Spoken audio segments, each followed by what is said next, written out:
Avec Hashem Shato, on va étudier notre étude hebdomadaire sur la parachat de la semaine. Parachat, n'est-ce pas, Miketz. Et là, un message extraordinaire, deux mots en hébreu, Akol et Tova, tout est pour le bien, tout est pour le mieux. On va un peu plus approfondir dans cette idée-là.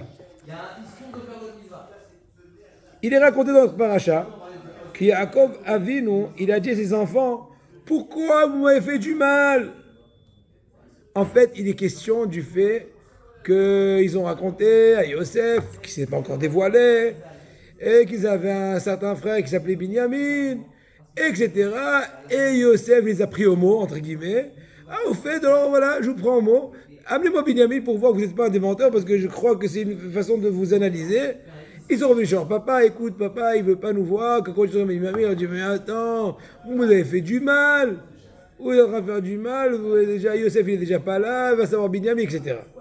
Alors, il est marqué dans le Midrash que Kadosh Borou, il a dit, moi je suis en train de me préoccuper de faire régner Yosef en Égypte, et toi tu dis pourquoi à tes enfants, pourquoi vous m'avez fait du mal? Tu traduis, tu dis les choses de façon fausse. Il fallait être conscient, il fallait que Yaakov soit conscient que Kol et Tova, tout est pour le mieux. Et il n'y a aucun mal, de quoi? Le fait que Yosef n'est plus là. Donc Yaakov aurait dû être conscient au contraire que tout était pour le bien. Il n'y a aucun mal dans ce qui se passe. Yaakov a pensé que la vente de Yosef, depuis la vente, pour lui il a disparu Yosef, que Kadosh Baruch Hu a complètement ôté sa Hashga'a pratit, sa providence divine, Azé Shalom, sa bienveillance sur Yaakov. Et sur ça, Kadosh Baruch Hu, il dit dans le Midrash, moi je me préoccupe de faire régner son fils en Égypte. Et c'est pour ça que j'ai fait tourner l'histoire en fonction le stratagème de la vente de Yosef, pseudo-prétexte pour la suite de l'histoire, entre guillemets. Et j'ai jamais cessé de bien veiller sur Yaakov. Et lui, il dit à ses enfants, pourquoi on m'avait fait du mal? Il ne veut pas dire à Hachem, Asve Shalom, mais en tout cas, il traduit les choses, que ce soit vis-à-vis de ses enfants ou en soi les choses, et bien, on m'avait fait du mal. En disant que Kadosh Baruch Hu a cessé de bien veiller sur lui. En d'autres mots, dans ce verset-là, dans ce midrash-là, il est mentionné que Kadosh Baruch Hu, entre guillemets, se plaint sur Yaakov Avinu. Comme ce que dit le pasuk dans le Navi, Nistera darki me Hashem, mes chemins sont cachés d'Hashem, Azé Shalom. Et donc, c'est pour ça que, à Bota, il faut savoir le message qu'on est en train d'étudier maintenant, de la paracha, de ce midrash sur la paracha. Kol hanagat abore ba'olam hakol letova lifamim ro'im et zot miyad. Et des fois plus tard. Tout ce qu'Hachem fait, c'est pour le bien. Seulement des fois, on a le mérite et la chance et le bonheur et le privilège de voir le résultat, la vérité sur place, que le mal était non seulement pas du mal, mais du bien, mais la condition sine qua non pour le bien. Des fois, ça peut prendre du temps, comme avec Rabbi Akiva. Des fois, avec Rabbi Akiva, c'était immédiat, avec l'histoire de l'âne, du coq et de la bougie, qu'il a pu être camouflé des brigands, l'histoire bien connue. Des fois, ça peut durer 22 ans, comme Yaakov avec Yosef. Yaakov qui était pendant 22 ans affligé, en tsahar. Plus tard, il a compris que tout était en bien. Même Yosef a dit ça à ses frères. Une fois qu'il niftar Yaakov, ils ont eu peur qu'il va se venger d'eux. Il leur a dit, mais non, Akadosh Baruch Hu m'a envoyé les Tova pour vous, vous n'avez pas fait aucun mal. Plus que cela, et je l'ai déjà introduit, toutes les bontés ne peuvent venir que de par des tsarot. C'est une condition sine qua non. Comme ça, il dit Rabbeinu Moshe Aimutzato dans son Sefer Da'at Devunot. Yesh Da'at Devunot du Ben Ishai, Yesh Da'at Devunot de Ramchal. Sur le Midrash en question. En fait, quand Kadosh Baruch Hu il se plaint sur Yaakov, il dit pourquoi tu te plains que c'est du mal? C'est que du bien, en d'autres mots. Tu dois comprendre que le mal est l'introduction du bien. En tout cas, ce qui paraît mal, ce qui paraît difficile, ce qui n'est pas compris, c'est l'introduction pour le bien. Parce que tant que Yaakov, il était Betsa'ar, sur sa séparation, il avait du mal de par la séparation de Yosef, Akadosh Baruch Hu, au contraire, au même moment, il était en train d'être mégalguel, de faire développer, dérouler, de faire régner Yosef et de le faire vivre avec quiétude. Veze Banaav. Et de là, en fait, c'est une étude générale, comme ce qu'il dit le Ram'al, chez l'école Iloui Sherotse Akadosh Baruch Hu la tête la Adam, la Olam, tout surclassement, avancement, montée de grade qu'Akadosh Baruch Hu veut donner à l'homme, il sont sine qua non qu'il faut au préalable déjà passer par une époque d'obscurité, de difficulté. D'ailleurs, c'est pas une coïncidence, c'est pas une simple coïncidence avec Hanouka. On sait très bien que mitoch hosher yotzeo, de par l'aspect vers hosher apenetevel, comme que apeneteom, parce que du message hosher c'est Yavam, les 4 galouillottes qui sont en remesse au début de Bereshit. Donc là aussi, il te dit le Ramchal que la condition du dévoilement de la lumière, c'est qu'en préalable, il y a l'obscurité.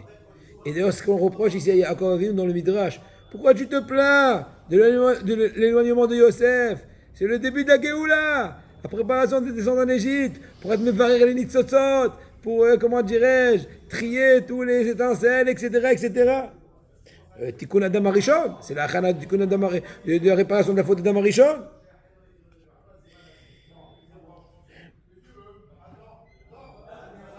Nos sages disent, de par ailleurs, de façon semblable, ils disent dans Maseret Brachot d'Afé Amoud Aleph, Shalosh Matanot Tovot Nitnu l'Israël. Il y a 3 beaux cadeaux qui ont été donnés au peuple d'Israël, et tous ont été donnés avec des Yissourim, des difficultés.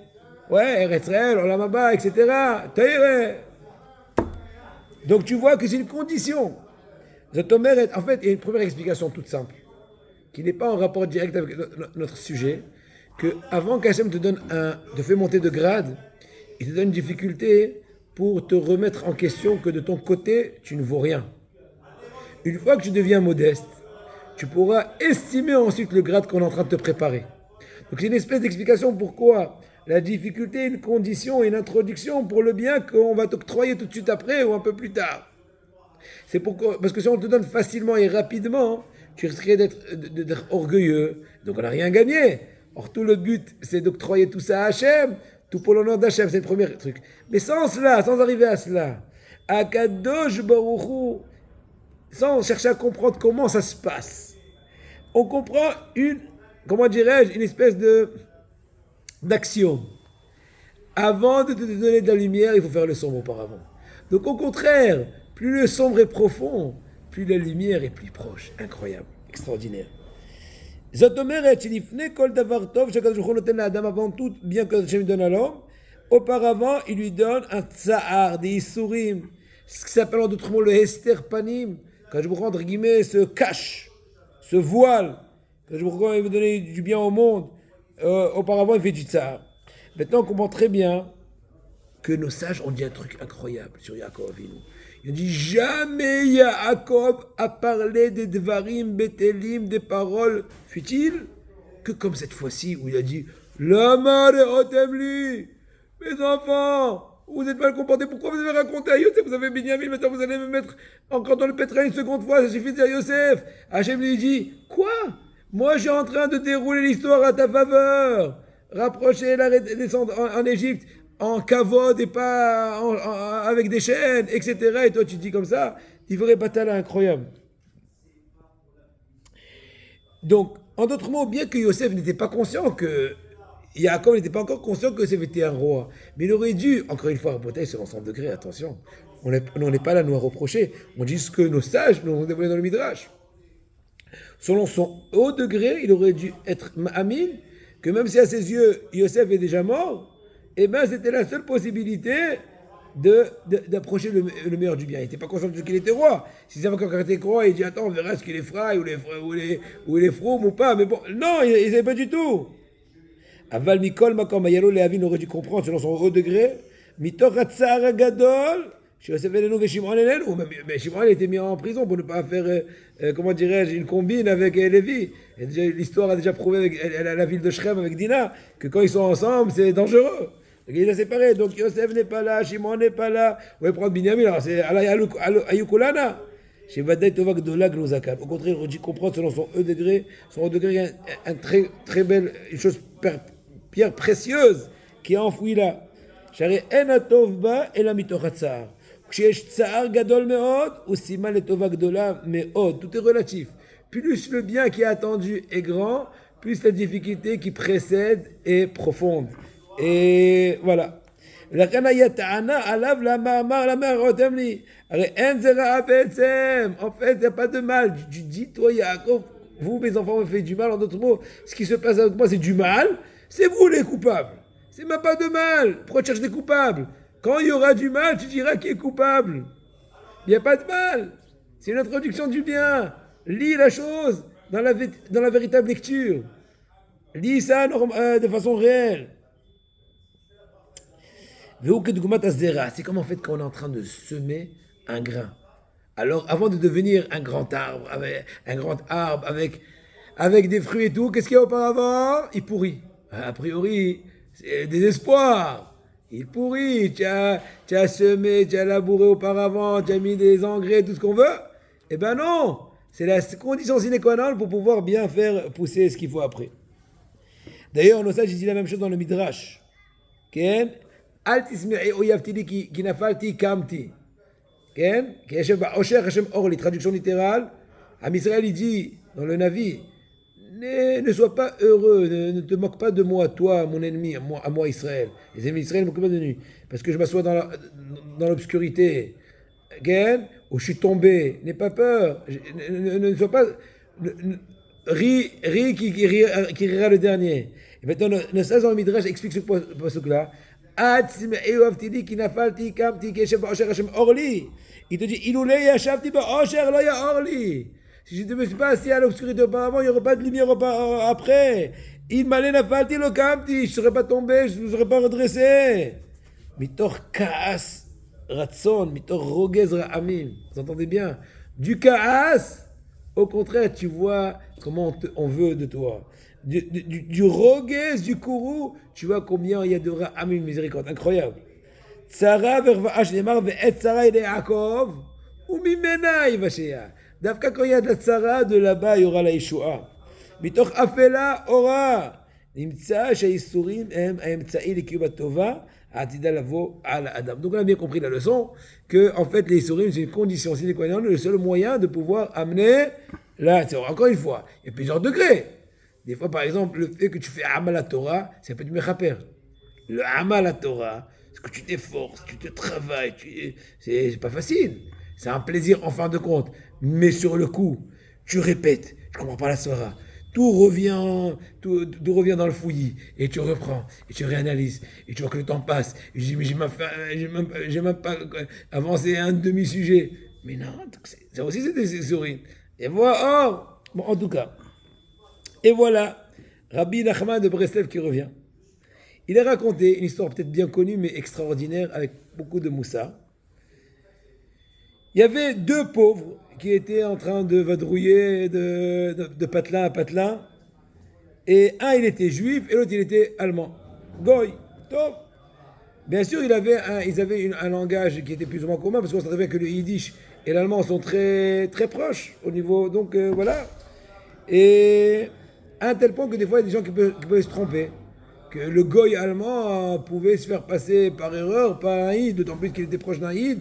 Et peut-être il rectifiait un peu le yiddish en allemand, etc. Il était la veille de Pessah. Vous connaissez l'histoire? Écoutez bien, c'est un truc extraordinaire. Très grand moussa. Il était la veille de Pessah. Il était en train de passer dans les rues, des juifs, et ils ont senti des bonnes odeurs, on va dire du Knédeler, si c'était en Ashkenaz, dans le cas de figure, ou bien d'autres choses. Bon, les bons repas, les bons plats, les bons préparatifs, etc. Le pauvre Goy a demandé à son ami le juif, qui est aussi pauvre, il lui dit, qu'est-ce que aujourd'hui, il y a un truc féerique. Il lui a dit, écoute, ce soir, c'est le soir de la Seder, c'est une fête extraordinaire, et on invite les juifs, ils invitent l'un l'autre, Kol dirfi, niete veyechol, quand ils servent ça, la porte est ouverte, la générosité, la joie, l'abondance, entre guillemets, le kiff. Et il lui a dit, le juif, à son ami Goy, l'allemand, il lui a dit, viens avec moi au Beth Knesset, reste calme, mets-toi une kippa fictive, blanche, avec le serret argenté, et moi je vais te trouver un bon inviteur, un bon hôte. Alors, il lui a dit, mais attends, j'ai un problème, si je me fais attraper flagrant, tu sais, parce que moi, il va me dire une petite barouchata, je lui dis, c'est quoi barouchata, tu m'as insulté, je sais pas quoi. Et il dit, n'aie pas peur, je vais te faire un petit stage, en 10 minutes, je t'explique où il faut se taire, où il faut soi-disant participer. C'est facile, je te fais un stage Kadesh ou Az Kapaz, Kitso. Il n'a pas préparé à tous les étapes, mais bon, en tout cas les génériques. Il a dit, voilà, bon. Et donc le juif, il a calmé et tout. Maintenant, il a expliqué exactement tout le CEDER, comment ça se passe, toute la Seouda. Et donc il s'est approché du Gabaï de Beth Knesset. Il lui a dit, on est étrangers ici. Et on souhaiterait être invité. Quelqu'un qui nous reçoit pour la fête, etc. Alors le Gabaï lui dit, oui, oui, oui. Toi, tu vas chez Ephraïm, toi, tu vas chez Ménaché. Bon, l'autre, il revient chez l'ami Goy, il lui dit, écoute, là, on a été dispatché, c'est pas si grave, mais bon, on se donne rendez-vous, tout de suite après la soirée, cette belle et longue soirée, on se retourne ici au Shtibel, au Bet Knesset, c'est le point de retour, il faut qu'on continue à patrouiller ensemble, parce qu'en fin de compte, Léla Seder, il va pas nous rendre riches. Bon, d'accord, ils ont continué ensemble. Amara Gabay, en botkim mimzonot. Le Gabay, il y en a qui lui dit que quand il veut de manger à manger, on ne le pas botter pour il risque de crever entre temps. Tu lui fais vérification du passeport, entre temps il va. Truc, d'accord, il a donné, il a envoyé à droite, à gauche, Ephraim Naché.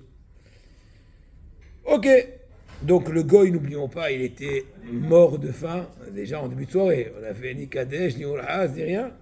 Il arrive à la maison, et Rabbi Nachman il continue de raconter, il attendait avec impatience, allez hop! Allez, les odeurs, qu'on les voit maintenant en concret. Là, c'est des odeurs. Ça me rappelle une fois quelqu'un, il est passé dans un resto. Et il fait... Alors, le patron du restaurant, il a voulu un peu se moquer de lui. Il a dit, monsieur, il faut payer. Il dit, pourquoi? Il a dit, écoute, c'est pas de profiter des odeurs, ça vient pas de... C'est pas la génération spontanée, ça vient de mon cuisine. Ça vaut de l'argent, ces odeurs-là. Je vois vous kiffer. Jetez une petite pièce. Alors, il a sorti sa pièce, il commençait à les faire bouger comme ça. Et il dit, c'est tout, mais payez. Il dit, vous m'avez fait sentir les odeurs sans manger. Je fais entendre le son des pièces. Bon, en tout cas, ce qui s'est passé, il a attendu impatiemment que Léla Seder il arrive. Il s'est rappelé de tous les bons mets qu'il a raconté son copain. Mais malheureusement, il a vu que tout ce qu'il a souhaité manger Léla Seder, ça tardait. Où est-ce qu'ils sont les poissons, la viande grasse? Bon, il s'est haché quand même, religieusement, en tout cas, il s'est renforcé de patience. Ils l'ont amené d'abord pour commencer la soirée. Kadesh Uras. Alors, on commence avec un Beaujolais nouveau, il peut être nouveau, mais moi, j'ai pas la tête maintenant pour les Beaujolais. Donne-moi un petit bout de pain. Kito, vous l'amène un verre et encore un shiur Hazon Ish, imaginez-vous. Un shiur Hazon Ish, 150 millilitres, on va dire. Du vin sec, voilà, ça va. C'est commencé en décadence. Et il y avait le mouchal, le kitso, et il n'avait pas mangé, donc il était à jeun. Vous savez très bien qu'on prend un verre sec. À jeun, laisse tomber, il commence déjà à voir les étoiles en plein jour. Ce qui s'est passé d'ailleurs, il a bu, voilà, commence à voir les vertiges. Il a vu, ils voyaient tous en double. En double, vous avez compris. Ensuite, ils ont fait Netila, Kadesh, As, Netila. Et il a dit, ah, maintenant ça y est, je crois. On m'a dit qu'un truc, on se lave les mains et après un truc sympa après. Bon, d'accord, on va voir. On va commencer à Souda. On arrive, on lui donne quoi? Du carpas. C'est à l'âge des carpas. C'est quoi carpas? C'est pas le moment de ces herbes-là. Ça va m'activer les papilles gustatives pour manger, j'en sais rien. Parce que là, c'est-à-dire qu'ils m'ont fait une farce. Non, ils mangent du carpas, moins de kazaït. Et encore moins de kazaït, au moins qu'ils mangent quelque chose, moins de kazaït, avec de l'eau salée qui tourchelette. Quand il a demandé qu'on lui donne un peu plus, il a dit non, ça fait bourrer les fachotes. La halachot. Bon, et la tête tournante, et moi, j'ai un petit brin de carpas de céleri, il attend. Il a très faim, bien sûr, encore, parce que vous savez très bien que le céleri, il ouvre l'appétit. Donc, déjà, il était khlet. Maintenant, il a activé l'appétit. Il est en train de tourner à vide. D'accord. Bon, il lui a dit non, on peut pas te donner, etc. Un peu plus de céleri, on attend encore un peu. Et maintenant, attention, Kadesh au Haz Kapas, il y a Haz, ils ont fait le Haz, il commence le Magid. Ah, il va leur expliquer le menu. Akhlet, Avadima, Inou, Abed Konal, Parao, Mitzraïm, le fils du papa, j'ai 3 questions du Hatam Sofer, 4 Malachim du Bet Alevi. Il dit, dingue, ces juifs-là. Bon, il répond, et qu'il tourne la Haggadah et Théo. Donc déjà, il a très faim, etc. Maintenant, attention, il dit ça y est, ils ont fini. Magid, Hacher, ils vont se manger quelque chose. Il dit non, maintenant, un nouveau verre de vin. Tu vois, encore ce Beaujolais là, sec, 150 millilitres, du vin non cuit. Il le prend encore un autre. Et maintenant, au début, il voyait x2, maintenant c'était x4. Gitzo, il voit que ça va pas finir. Après, bon, là, il dit ouhat. Après, Magid, cette fois-ci, apparemment, c'est la bonne ablution. Il vient Netila, il dit, il dit à son fils, et il fait Netila et tout, il les imite, il s'essuie les mains et tout. Il dit, maintenant, ça y est, on va manger. Écoute, maintenant, même les odeurs sont devenues plus accentuées, piquants, ce que tu veux, la matboucha, j'en sais rien. Et là, Magui de Horta, Motsi Mata, il sort des craquers, et je dis, là, j'ai des craquers. Craquers bizarroïdes, tu sais, un peu c'est des matzot à l'époque. À l'époque d'Arbi Nachman, ils n'étaient pas comme aujourd'hui. Genre encore, ils ont des techniques, ils affinent, ils mastiquent, ils ont tous les éléments, mais là-bas, c'était matzot, il fallait mettre un dentier avant. Imagine-toi. Donc, Kitso, il a dit, ils ont même pas de goût en plus. Imagine-vous, c'est même pas salé, c'est rien. C'est un truc qui casse les dents et qui est en plus fade. Voilà. Mais Kitso, il a donné à tout et tout reçoit, sont contents pour se casser les dents, entre guillemets. En attendant, le pauvre, il était pauvre, n'oublions pas. Il avait déjà les dents cassées, il s'est fait blesser avec les petits bouts de matzah, qui sont allés de mal en pire. C'est pas question, il a dit, c'est quoi ces krachim là, c'est quoi ces planches qu'on m'a donné à manger? Je suis en train de souffrir. Ils sont arrivés maintenant, Motsi Matzah, qu'est-ce qu'il y a encore? Il dit Maro. Ah, la babarbi. Maror, maintenant la laitue. Maintenant, quand c'était le maror, la laitue, c'est encore assez mal. La laitue israélienne, elle est super, mais le haraï des ashkeux, khlat. Il a donné du réforme, skin, c'est mettre une allumette et sauter gratuitement. Imaginez-vous, il y a un maror, il a fait rentrer le pauvre, il est en train de l'armoyer, etc. Kitso. Et bon, il est obligé parce que c'est le truc, sinon ils vont le mettre à la porte. Il faut suivre le processus religieux, on est des juifs, et soi-disant aussi juif, soi-disant, il doit s'y connaître, il doit pas poser de questions. Kitso, il voulait se sauver, il disait, j'en peux plus, il lève le drapeau, j'en peux plus. Aval, Amar, il s'est dit, encore un peu, va savoir. Kadesh, Magid, Motzimata, Maror, ouais, Korer, encore une fois les planches. Attends, mais là les planches, piquantes, parce qu'on met aussi du harein, ou la haroset, ou la hassa, mais bon, c'est des sandwichs piquants. Donc on se casse les dents piquants. Kitso, il est arrivé, il a dit ça y est, et je crois qu'ils n'ont pas bien expliqué comment il faut ce truc, et commencer à manger. Kitso. Il dit, Kitso, Achav, Arosh, et maintenant il a aussi bien la tête qui tourne. La faim s'accentue, il est blessé, larmoyant, il est énervé, Kitso, il ne sait plus quoi faire, et il crève la faim. Maintenant, ce qui se passe, il a dit, c'est sûr, je crois, maintenant j'ai compris. C'était un stratagème, c'est un coup monté avec mon ami le juif, l'autre pauvre. Quand il a dit au gabaï de me recevoir, soi-disant chez un juif, c'était un coup monté pour me liquider. Attends, c'est la meilleure façon. C'est liquider à petit feu. Maintenant, le feu grandit petit à petit. Donc, il s'est énervé. Il était très énervé. Il s'est levé, il leur a dit, vous n'avez pas honte, vous les juifs, soi-disant hospitaliers, vous êtes en train de tuer des gens de faim, se moquer d'eux. Les maîtres, Kitso, vous avez compris tout le scénario que je vais leur faire. Vous m'avez saoulé, vous m'avez... Kitso, fait souffrir. Kitso, maintenant il s'est énervé, il est revenu affamé, il s'est remis au shtibel. Ils ont donné le mot, lui, le premier pauvre, et le deuxième, ils ont dit, on se donne le mot à la fin de la Seder. Le pauvre juif, il va rencontrer le pauvre allemand, en question. Il a dit, j'attends, il va venir faire sa fête. C'est la fête des Juifs, mais je vais faire sa fête à ma façon. Je vais faire sa fête. Kitso, il arrive, il est comme ça énervé et tout. Il vient quelques heures après. L'autre, il a fait, bon, Hachem, jusqu'à Shefor, Had Gadia. Il vient maintenant, Shana Babirushallah. C'était le dernier chant de la Seder. Shana Babirushallah. Je dis, viens, commande, on va te parler tranquillement. Tout est énervé, mais je dis, qu'est-ce qui s'est passé? Mais explique-moi avant. Je vois que tu veux me boxer, d'accord, mais explique-moi avant. Il me dit, ah ben, espèce d'idiot. Une seconde après Korer, qu'est-ce qu'il y a? Shulhan Horer, tu restes encore une petite étape. J'aurais fait, comment dirais-je, la fiesta. Omer Rabbi Nachman de Breslev, ainsi est la vie de tout juif. On a des difficultés, on s'énerve, on se fâche, on se vexe, on a des fois des, comment dirais-je, des trounias, des plaintes, des complaintes devant Hachem. Pourquoi Hachem? Ah, c'est dit, Ma'atadi. Hachem, il te dit, c'est une préparation pour le plat de consistance. Ce qu'on a dit au début du shiur, on a dit que Yaakov Avinu s'est plaint. Il a dit, la mare otemli. Il a dit à ses enfants, vous avez fait du mal. Vous avez vendu, Yosef il n'est pas là. Pourquoi vous avez raconté à Yosef que vous avez Binyamin? Ah oui, il dit. Vous avez dit Bourmeyoutar. Vous avez parlé de choses. Tu n'aurais pas dit. Parce que j'ai dit Binyamin, tu as voulu être élégant, tu m'as mis dans le pétrin. Hachem il a dit à Yaakov Avinu, ces paroles-là sont des paroles vaines, en vain, de ta part. C'est Dvarim Betelim. Je suis en train de te faire tourner l'histoire à ta faveur et toi tu te plains.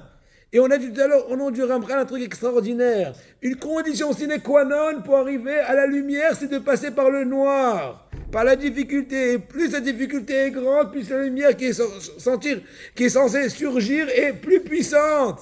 Et ça, l'histoire de Rabbi Nachman de Breslev, qu'on a vu maintenant. Dans le Sefer Ya'alezu Hasidim, il dit que Kadosh Baruch Hu, il amène un isayon, une épreuve à la personne, que quand il veut lui faire du bien. C'est qu'une personne qui ne peut pas lui faire du bien, il lui dit, kiffe la vie. Tout est bien, tip-top, tout est nickel, le boulot, l'argent, la santé, la famille, truc. J'ai pas dit que c'est pas bien de kiffer la vie. Mais il faut se poser des questions. Quand tout va bien, tu dis, va savoir au compte de quoi et de qui je vis. Peut-être que je suis en train de dilapider tous mes mitzvot dans ce monde, ça vaut pas le coup. Je suis en train de faire, comment dirais c'est comme la banque. Ils t'appellent pas. Tu vois, ça va bien à la banque, tu dis, ça t'appelle pas. Les rébiotes, les intérêts, et les minus, tout ça marche. Ça va bien. Ça va bien parce que ça va pas du tout. Ça a l'air d'aller bien. Parce que tu vis, vous connaissez bien la phrase, tout flatteur qui vit aux dépens, voilà, etc. Ouais, celui qui l'écoute. Là aussi, je crois que tout va bien. Tu es en train de dilapider ton argent, misken. Donc quand il y a des difficultés, c'est bien. Ça a raconté autrefois au nom de Daniel Zer Shalit, un des grands Mazerim Tchouva du monde. Okay? Et très proche de Rabbi David Pinto. Il a dit qu'une fois, qu'on a commencé à construire ces institutions de Or David, au nom de David Amelech, à part d'Escat, ça fait déjà plus de 40 ans, peut-être plus, que chaque Lel Shabbat, il organise lecture de Tehillim, hiver, été, Benazmanim, tout ce que tu veux. Ils finissent tout le Tehillim, chaque Lel Shabbat. Il y a un groupe, et au Netz, après, ils font le Netz tout de suite après. Ça, c'est primo. Secondo, ça fait plus de 40 ans aussi, chaque Motsei Shabbat, il fait un shiur au Rahim HaKadosh. D'ailleurs, au Rahim HaKadosh, il est venu en rêve. Après, on leur a montré une photo du Rahim HaKadosh, qu'ils ont supposé que c'est une photo à lui. Il leur a dit oui, il a avéré. Dans le rêve, c'est exactement l'aspect qu'a le Rahim HaKadosh. D'ailleurs, quand j'étais chez lui, plusieurs fois, j'ai Daniel Zer, à sa maison, j'ai vu un portrait. Alors, tu regardes le Rahim HaKadosh. Bon, il n'était pas très médouillac apparemment, mais vraiment, simplicité incroyable. Mais bon, pour dire Rahim HaKadosh. Maintenant, pour retourner, quand il a commencé à construire son bâtiment extraordinaire, qui c'est devenu après un phare de milliers, dizaines de milliers, centaines de milliers de Ba'al Tshuva, etc. Vous savez que dans cette dracha, il y avait un grand tzaddik Nistar. Oui. Oui, c'est vrai. Quoi? Le Rav, il s'appelle Rav Daniel Zer, Shalita. Il y avait un grand tzaddik Nistar qui s'appelait Rabbi Avraham Hay.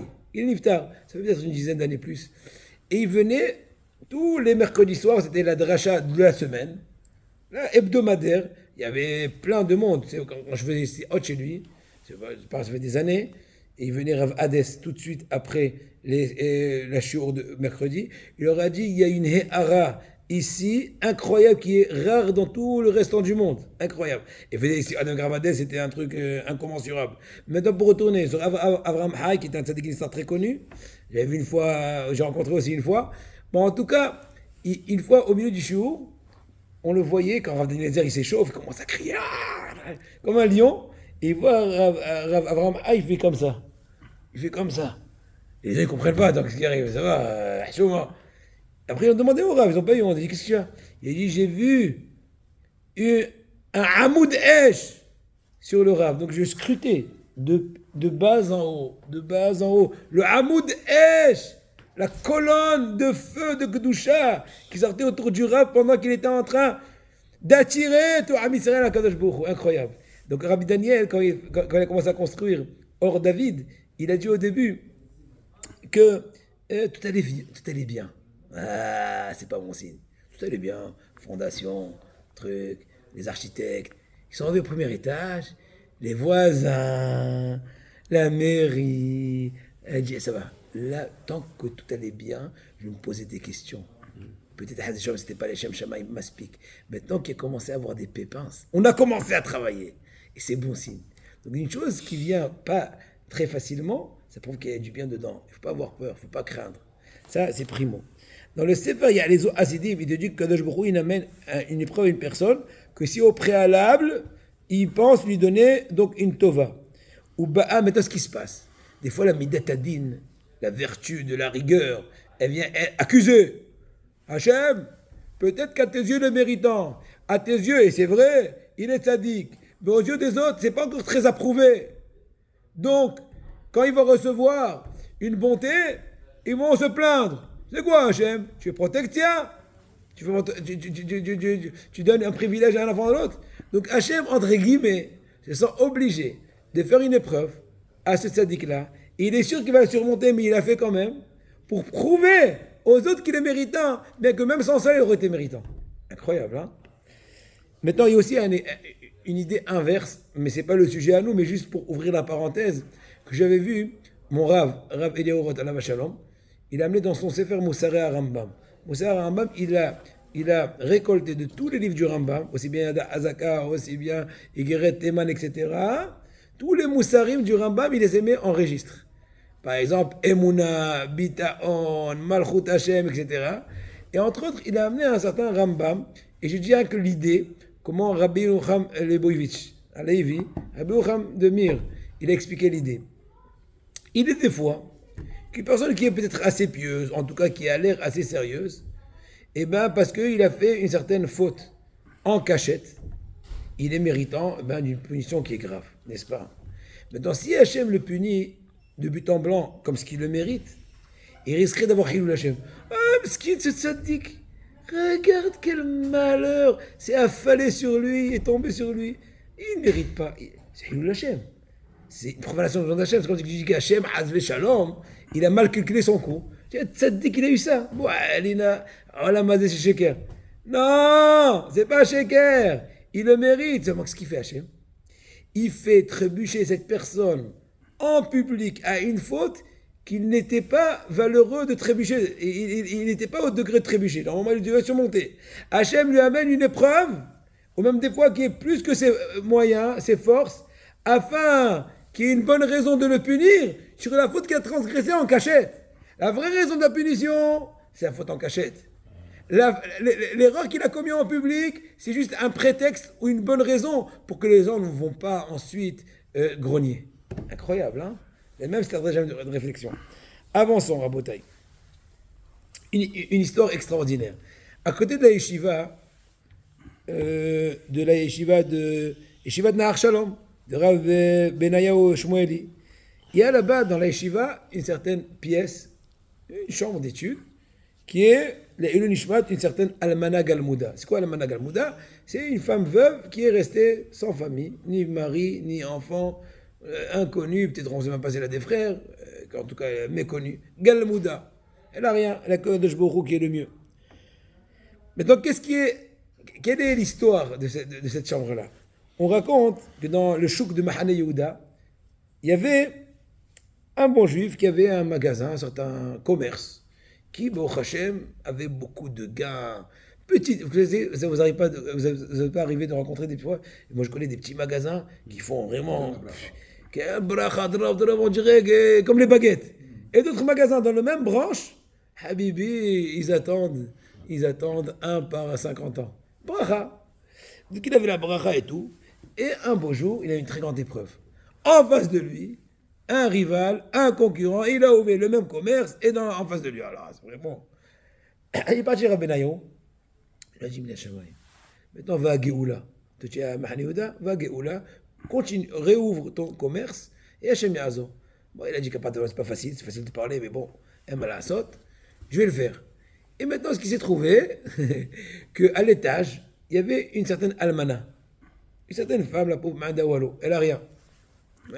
Ni enfant, ni mari, ni famille, ni moyens, elle est pauvre, Bekitso. Qu'est-ce qu'on peut souhaiter d'une telle dame ça? Qu'avoir pitié, c'est le mieux, c'est ce qu'il faut. Et maintenant, de temps en temps, elle est venue au magasin, et vous voyez qu'il n'y avait pas de moyens, on lui donnait cadeau. Imaginons, c'était une boulangerie, imaginons, j'en sais rien. On lui donnait cadeau, du pain, un truc. Maintenant, elle s'est habituée. Elle venait avec une liste. Achète-moi du maïs, Yabni. Donc, l'épicier, on va dire comme ça, il est devenu son fils. Et j'ai Abni, voilà la liste de Shabbat. J'ai dit, madame, il n'y a pas de problème. Qui te l'achète maintenant? C'est pas fini. Elle lui a amené les comptes d'électricité, d'eau, quoi d'autre? Peut-être Arnaud n'avait pas parce qu'elle avait déjà 90 ans. Qui te, ok. L'autre a fait Shem Shamaï. Un beau jour, elle vient, elle a dépassé les limites, elle lui dit, écoute, je vais te parler en haut. Je dis, attends, déjà je sais des trucs, en plus je vais lui parler, on n'est pas sorti d'auberge, je vais pas être sa berceuse.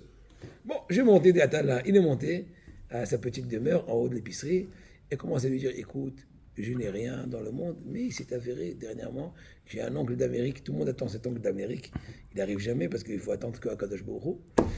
Et il lui avait fait hériter, c'était la seule héritière, imaginons 5 millions de dollars. Sympa, non?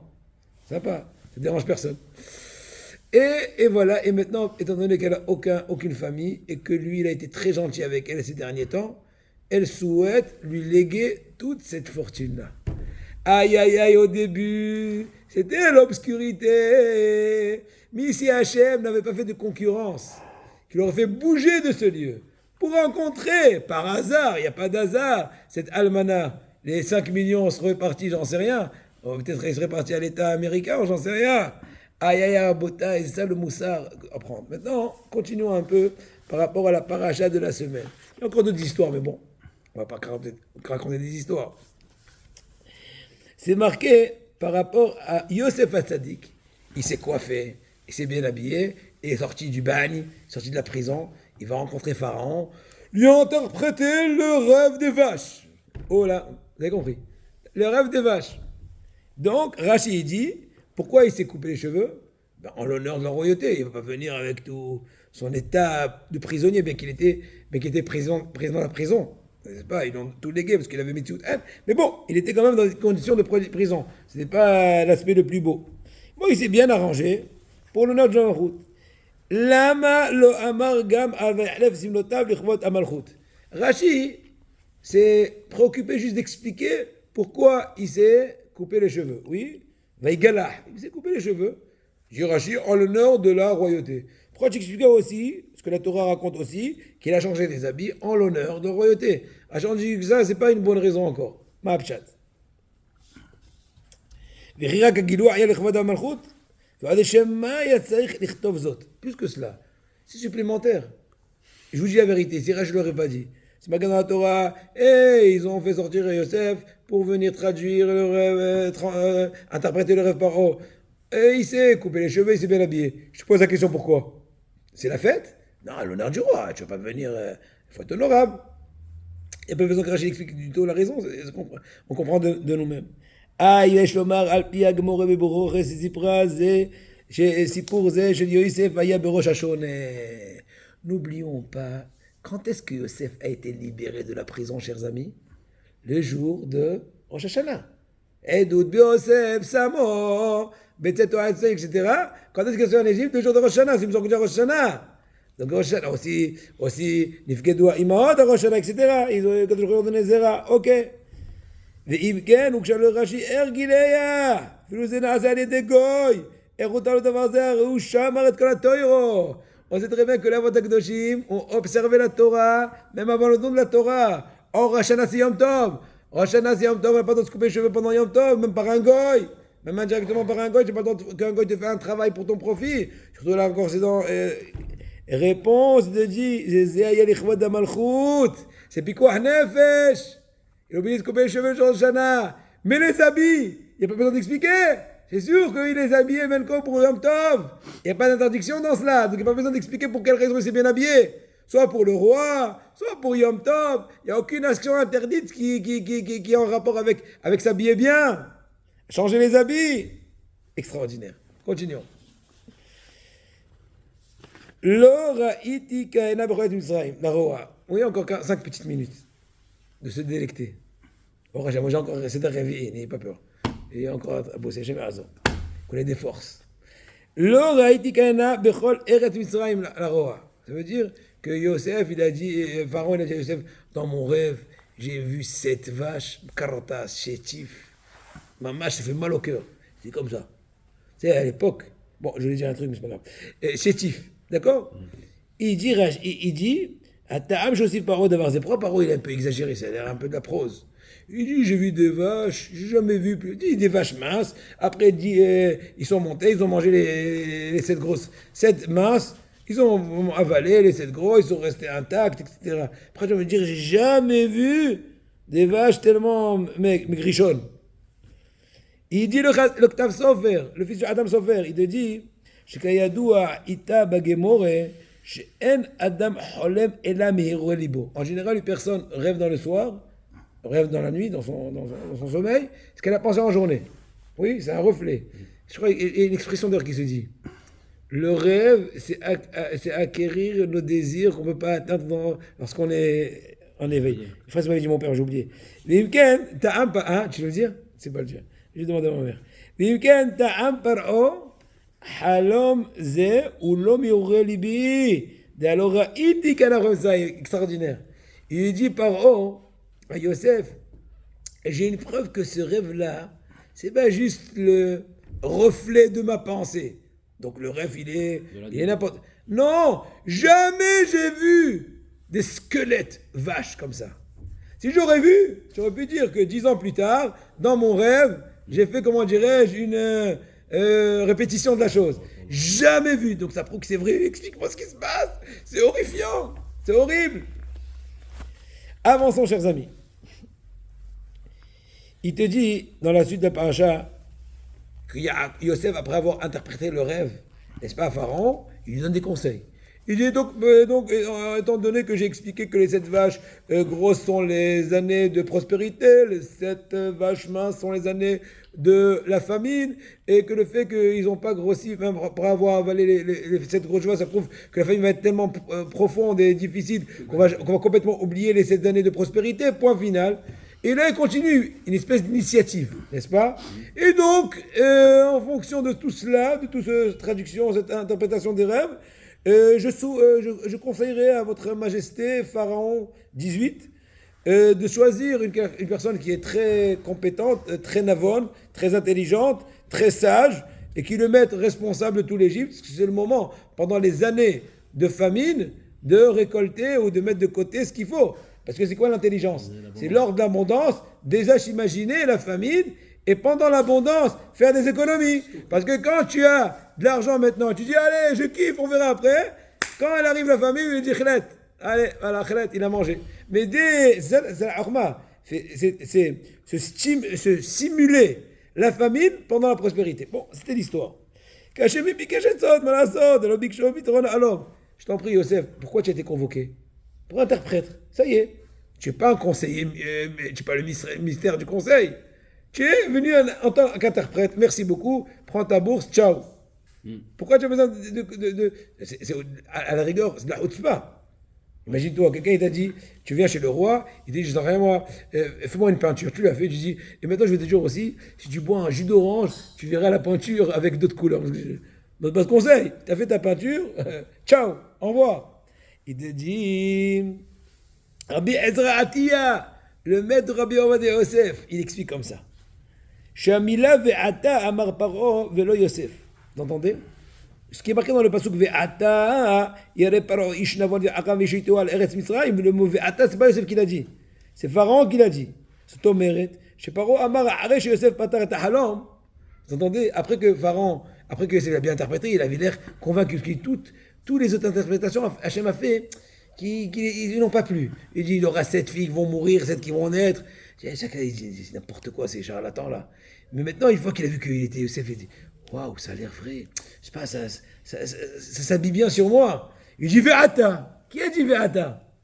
Pharaon. Il a dit, et donc? J'ai compris la théorie. Et donc? Et maintenant? Donc c'est Pharaon qui a invité Yosef. Tu es tellement bon parleur, ou plutôt tu es tellement sage, tu as su toucher à mon cœur. Maintenant je te demande conseil. En disant le mot Ve'ata, c'est pas Yosef qui dit et donc, non, il lui dit et donc, c'est Pharaon qui l'a dit. Ve'ata et nous, comme ce que j'en ai hébreu, nous. C'est quoi nous? Nous on continue. Ve'gaet, ma aussi. Ana Yosef, yere Paro abi'ur, ole yafe bet'amei המקרא. שלו זה היה דברי יוסף, זה היה צריך להיות טעם מעבר כמו מרחה, etc. Mais là, il te dit que Pashta. Bon, là, il veut expliquer aussi qu'au niveau des Théamim, celui qui comprend bien dans les Théamim, la façon des Théamim, ici, ça fait que le Ve'ata, il est un peu par rapport à ce qui est mentionné avant, pas ce qui est mentionné après. Et là, chez Elat Paro, V'emsher, Joat Yosef. Autre explication. chez Yosef, לא רצה שאנשי פרעה יצאו נגד פתרון חלומו. לכן אמר שיש פתרון גם תפקידים שונים, כמו שאכן קיבל בסוף ראש הממשלה אליפים. יכול עד היה ביטאון שכעתו, cette réponse-là on laisse de côté. Je vous souhaite ברכה והצלחה.